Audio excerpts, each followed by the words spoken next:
Pessoal, como distribuir a quantidade de ações numa carteira?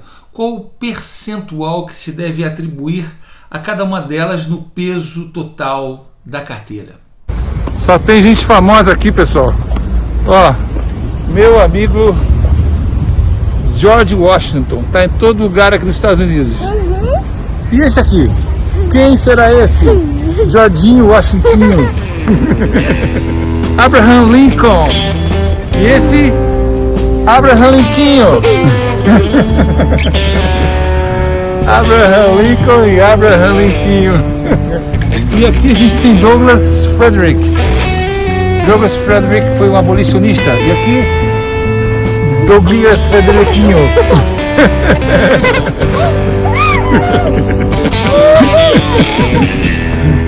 Eu estou aqui com a Fanvi, uma aluna minha, que está com a seguinte dúvida. Ela diz o seguinte: Marcelo, boa noite, tudo bem? Marcelo, eu queria que você me ajudasse na seguinte situação. Dentro da sua carteira, por exemplo, o que eu queria saber? Eu já fiz a porcentagem, né, da sua carteira, por exemplo, dá 22% que se aplica na área financeira, 29% na área elétrica, mas eu queria saber agora, dentro de cada área, qual é a porcentagem que você investe em cada empresa. Então vamos supor, nas elétricas, Fanvi, na Tiet eu invisto do meu capital sempre 15%, na Taesa 20%, aí eu queria saber se eu posso ter acesso a essa informação, tá bom? Eu fico te aguardando. Um beijo, tchau, obrigada. Fanvi, olha só, nos 7 passos para montar a carteira, eu defino lá algumas regras básicas, alguns princípios, não vou dizer nem regras, porque regra é uma coisa muito fixa, muito rígida. Alguns princípios você já pode ser um pouco mais flexível e maleável. No Brasil, você não pode ficar sem investir em banco. Banco no Brasil é um negócio extremamente rentável, até porque, infelizmente, eles abusam muito da população, com o aval do governo, principalmente dos governos anteriores, mas estão aí reinando, né? Então, eles são extremamente lucrativos, distribuem muitos proventos. Às vezes as pessoas falam assim para mim: professor, mas o senhor é tão correto? Se está errado eles explorarem o povo, como é que o senhor investe? Uma coisa não tem nada a ver com a outra. Ao mesmo tempo que eu invisto neles, ao mesmo tempo eu dou paulada neles.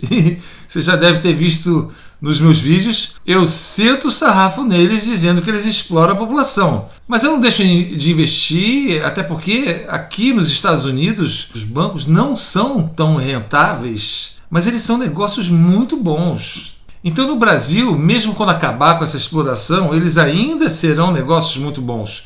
E se são negócios muito bons agora e estão lá como negócio, eu participo enquanto vale a pena, e se deixar de ser um bom negócio, eu saio fora. Não é porque eu invisto que eles estariam explorando mais as pessoas ou não. Eles exploram porque, no meu entendimento, os políticos são corruptos e o povo sofre de falta de educação para mudar esses políticos corruptos e serem mais exigentes na votação, na eleição de pessoas corretas, esse tipo de coisa. Enquanto não está, eu acho que devo ter sempre banco na carteira e companhias elétricas, né? Você citou 29%? Não, eu digo 20% da área financeira, que não envolve só bancos, envolve seguradoras. E eu defino também 20% de setor elétrico. Setor elétrico no Brasil ninguém pode ficar de fora. Ele é muito bom e não é tão bom assim nos Estados Unidos e em nenhum outro país do mundo, mas no Brasil ele é muito bom. Então a gente tem que participar. Sobe em 60%. E eu costumo dizer que as pessoas devem ou podem ter em torno de uns 30% a 40% de fundos imobiliários. Tem gente que não gosta, não quer ter fundos imobiliários. Tem gente que gosta muito e tem até só fundos imobiliários, outros colocam meio a meio, enfim. Essa divisão, Fanvi, é uma coisa muito pessoal.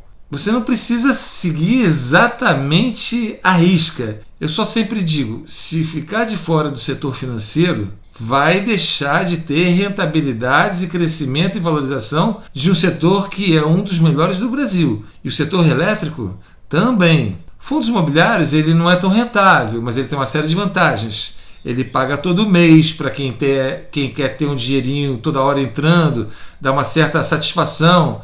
Todo mês eu sei que tem aquilo entrando. E uma coisa que eu aprendi nas crises nesses 10 anos são que os fundos imobiliários se comportam muito melhor do que as ações, no sentido de não caírem tanto e também não sobe tanto. Quando as ações sobem muito ou baixam muito, eles ficam mais estáveis. Então eles fazem uma espécie de contrapeso, além de ser, dentro da Bolsa de Valores, um produto completamente diferente das ações. São fundos, mas fundos de coisas sólidas, não são fundos de papéis. Eu sou contra qualquer tipo de fundos de investimento de banco, mas fundos imobiliários de tijolo, eu sou a favor. Existem fundos imobiliários de papel. Eu acho isso um contrassenso total. Como é que pode ter um fundo de imóveis de papel? Castelinho de carta, né? Mas eu nunca recomendei fundos de papel. Mas esse 50% é flexível. Quem faz a leitura do Guia de Ações desde a primeira edição até a última, percebe que em alguns momentos eu sugeri aumentar as ações, em outros diminuir. Depende do momento da economia. Não cabe aqui agora lembrar cada um desses momentos. Vamos dar um exemplo com valores. Você tem, por exemplo, 100 mil. Então você pega 60% em ações, 40% em fundos imobiliários. Ou 30%, seja lá como for. Mas vamos dar um exemplo aqui de 60% em ações. Desses 60% em ações, você vai colocar 20% no financeiro, 20% no elétrico, aproximadamente. Não é nada assim rígido completamente. Até porque não dá para ser certinho nos valores. Quando você vai comprar, às vezes o preço sobe, o preço desce. Um dia você tem dinheiro para comprar uma, outro dia você tem para comprar outra. Não tem como você comprar sempre igual. Aí sobram 60% para você dividir nos outros demais setores. Eu não defino percentuais para esses outros setores. Eu não defino. Nunca nem parei para olhar e te confesso mais. Eu nunca fiz a conta na ponta do lápis se eu tenho exatamente 20% do próprio setor financeiro e do setor elétrico. Eu sei que eu tenho bastante de cada um. São os que têm mais.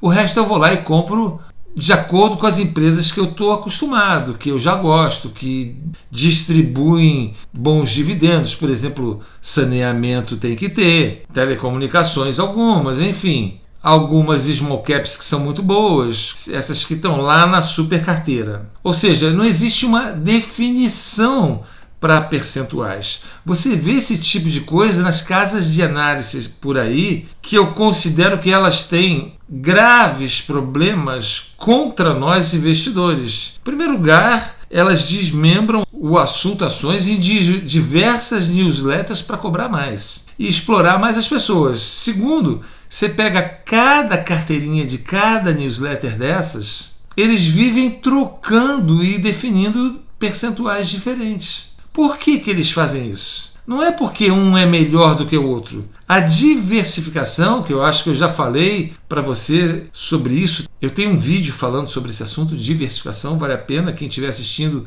ir lá depois conferir, para quem não conhece, onde eu explico que é muito importante dividir em valores iguais todas as empresas. E tem gente que fala, não, é 15% de uma, 5% da outra, depende do setor. Por quê? Como é que ele vai saber qual que vai subir, qual que vai valorizar? Eu acho que fazer esse tipo de coisa é querer mostrar um serviço que nem existe. Ele não sabe, ninguém tem como saber, ninguém tem bola de cristal. Diversificação, para mim, é a diversificação toda por igual. Tudo bem, você tenta colocar pelo menos uns 20% de financeiro, uns 20% de setor elétrico, mas na hora que você dividiu entre as ações, que elas estejam todas distribuídas igualmente em valor. Eu já vi empresas saltar 300% em um ano e no outro ano é outra que acontece. Na outra, o outro salta 1000% em um ano. E você não tem como saber qual é que vai acontecer isso. Não existe a menor previsão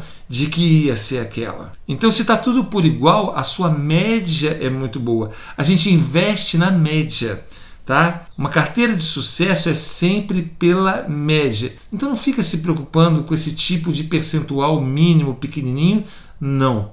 Tá? dos demais setores, além do financeiro e do elétrico, você pode colocar à vontade e tentar equilibrar, tá? A supercarteira é a minha carteira pessoal, igualzinha a que eu tenho. Quando eu mexo, meus analistas falam, por que vai mexer? Eu digo, eu tenho já uma experiência de anos, pode ir por mim, porque eu sei. E olha, analista financeiro não sabe ser investidor. Todos os melhores analistas que trabalham comigo aprendem a investir, porque eles são técnicos, eles sabem analisar empresas. Mas investir é uma arte que você desenvolve com o tempo e vocês vão ter essa habilidade com o tempo, aprendendo a conhecer as empresas, as estratégias que eu ensino no curso. Diversifica logo, montando uma carteira grande, porque tudo isso é que vai dar experiência para vocês ao longo dos anos. Tá bom? Espero ter te respondido.